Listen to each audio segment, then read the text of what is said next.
Well, hello there. For you that are joining me for the first time, I am Michael Nicodemus. I am an ordained pastor, also a licensed spiritual health consultant. What I'm going to be talking about in this video is I'm going to be continuing my playlist series on my life journey after seeing God. What we're going to be talking about in this video is the reasons why I had to shut down the Life Center Suite. Is if you know in the last couple of chapter videos that you've watched in this playlist, I was working at an actual brick and mortar location. Well, we had to shut that down. If you want to know why, please keep watching.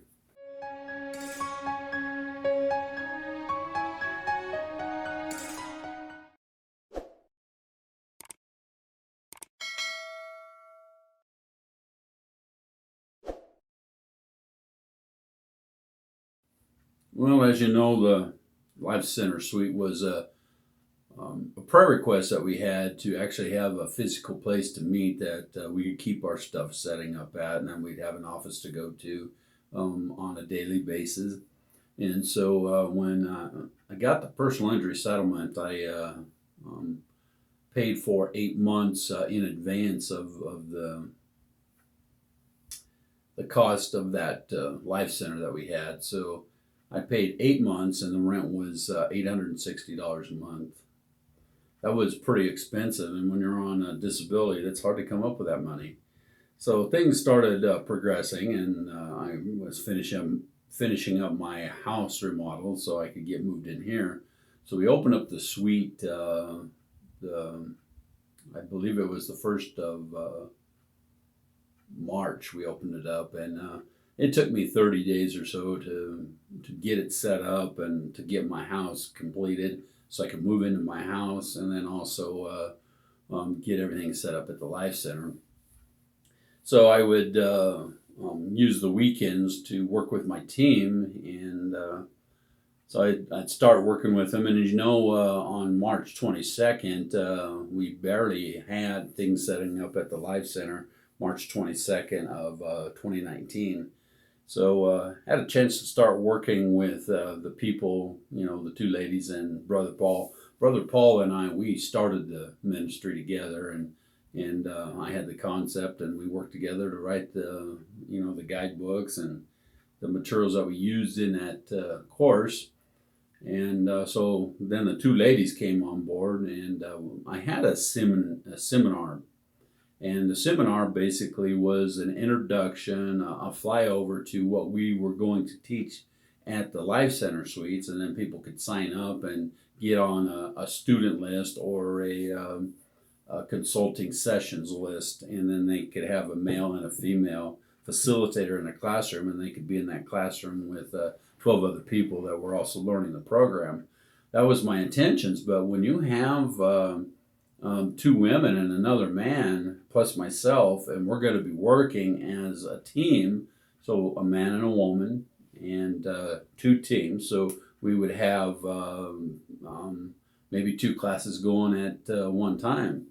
Or we would be able to have one team working, and then maybe one time a day, then that team would have a time off or something. So I needed a backup team and the main full-time team, and so that's what my intentions were, and that's what the plan was. So I prepaid for 8 months, and it took us 4 months to get to the point that they got through the seminar book. The seminar book took them through a flyover of what the Heart Refinement program is all about. And I had a lot of debate going on back and forth, not necessarily between the two leaders, Paul and I, but the two women that were supposed to be learning to be servant nurturers. And we spent more time debating me and the way I was doing things versus trying to get things done so we could get the center open.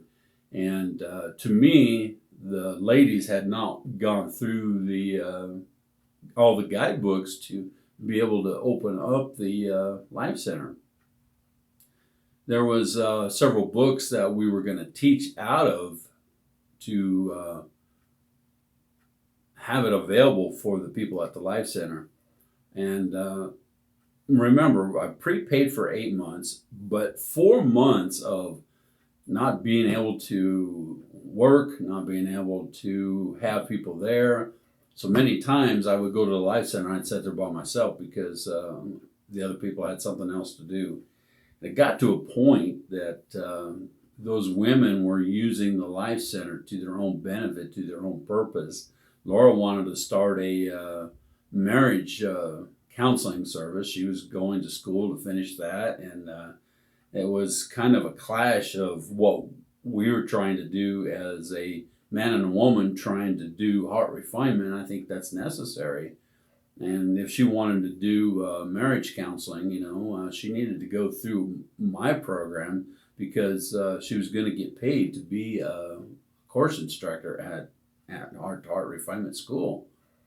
And then Wani, she had her attention set on her music and not necessarily being a refinement specialist in the classroom.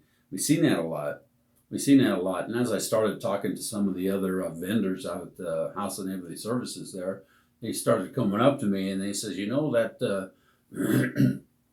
lady that is a part of your ministry, she keeps talking about her music all the time. And there was a time that the main lady of the House of Neighborly Services, one of the coordinators, she came up to me and she says, "How is that helping your ministry when she's telling other people about her music more than she's talking to people about your school that you're trying to do here?" I got to a point that was real, and it was like a bothersome deal. And the more I would try to get them to learn the material, the more that those women were debating us. And there was a time that they just wanted to open up the school without being trained themselves.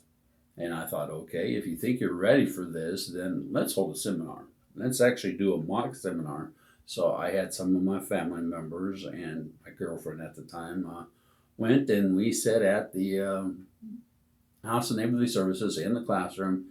And Brother Paul, he started leading it, and we was only going to go through the first part of the seminar book because that's what we were doing. We were going to hold a seminar, and people could sign up for a Saturday seminar, and if they liked what the material was all about, then they can enroll for a weekly class and come back an hour once a week to come to their pre-counseling sessions or their consulting sessions. So that seminar went completely wrong. There was my sister went there with me, and I told her, I says, I want to test my team. I want to see if they're ready for this. They were not ready for it. I don't want to be pointing fingers at anybody, but I'm just going to leave it at the fact that the team was not ready. 4 months into the 8 months that we had. And then one of the ladies, she asked more questions about the material than she was there to help the other people that were actually, the public that came to the seminar. And so I thought about that, and I thought about the fact that these ladies didn't really have their heart in the Heart Refinement Ministry program. They were using the facility covering to do their own thing. So how was we ever going to open up the Life Center in the remaining 4 months that we had? And then we got to the end of the 8 months, and we had $860 a month to come up with. And another thing that really created a problem for me is I didn't have any income coming in to pay my staff, to pay those people that were helping me. So it became a problem.